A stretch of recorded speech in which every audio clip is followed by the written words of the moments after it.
নাম কি? তলহা। রাসূল হিজরত করে যখন মক্কা থেকে মদিনাতে আসবেন, মদিনার মানুষ আগেই জানতো যে রাসূল আসবেন, এটা মদিনার মানুষ জানতো। এজন্য তারা অপেক্ষায় থাকতো কখন রাসূল আসবে, কবে আসবে, যেহেতু দিন তারিখ নির্ধারিত ছিল না, রাসূল যে কোনো সময় আসতে পারে। এজন্য সবাই রাস্তায় অপেক্ষা করতো প্রতিদিন সকাল থেকে বিকাল। ছোট্ট ছোট্ট বাচ্চারা ওরা এভাবেই অপেক্ষা করতো যে রাসূল আসবে, রাসূলকে এক নজর দেখব।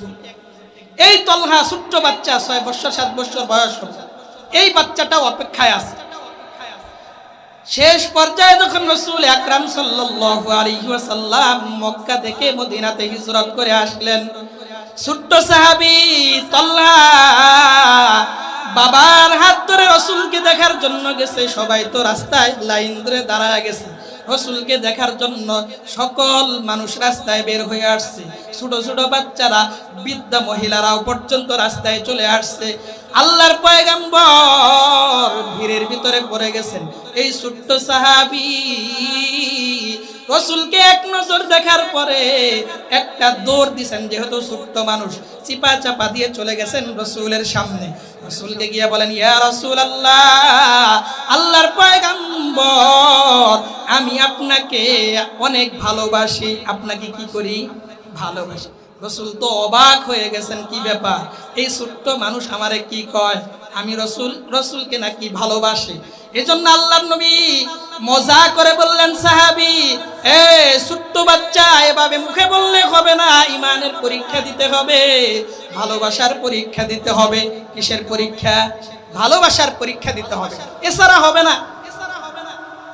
এবার এই ছোট্ট সাহাবী বলেন, মুরনি বিমা আহবাবতা ইয়া রাসূলুল্লাহ।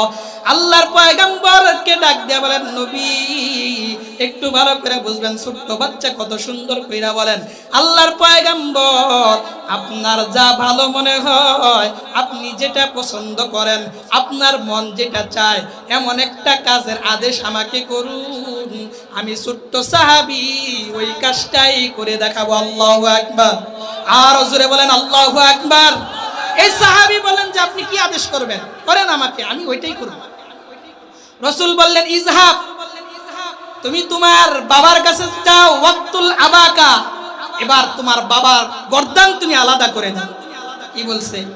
এই যে তরবারি দিলাম, যাও বাবার কাছে গিয়ে বাবার গর্দানটা আলাদা করে দাও।